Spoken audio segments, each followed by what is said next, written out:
आपला विदर्भ, आपली बातमी। वाशिम जिल्ह्यातील कारंजा लाड बनले अवैध व्यवसायाचे माहेरघर। कारंजा तालुक्यामध्ये अवैध गुटखा व्यावसायिकांनी परत पाय पसरले।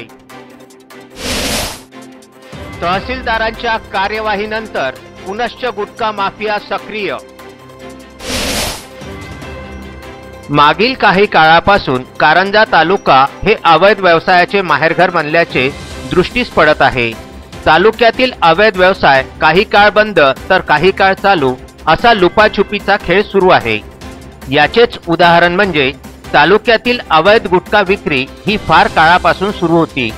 कारंजा शहर हे गुटखा माफियांचे माहेरघर म्हणून संबोधले जाते, परंतु मागील काही काळामध्ये कारंजा तहसीलदार धीरज मांजरे, कारंजा शहर पोलीस स्टेशनचे ठाणेदार सतीश पाटील तसेच अन्न व औषधी प्रशासन अधिकारी यांनी सामूहिकरित्या कारंजा शहरामध्ये अनेक ठिकाणी अवैध गुटखा पकडून गुटखा माफियांच्या मुसक्या आवळल्या होत्या। काही गुटखा माफियांवर भारतीय दंडविधानाच्या वेगवेगळ्या कलमानुसार गुन्हे सुद्धा दाखल करण्यात आले होते।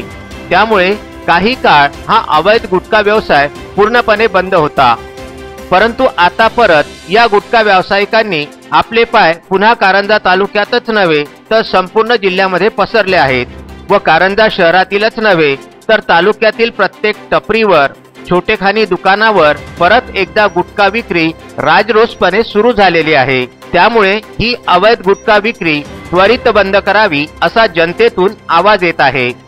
विदर्भ न्यूज करिता कारंजा लाड येथून अक्षय लोटे यांचा हा वृत्तांत। कारंजा तालुका बनले अवैध व्यवसायाचे माहेरघर भाग 1।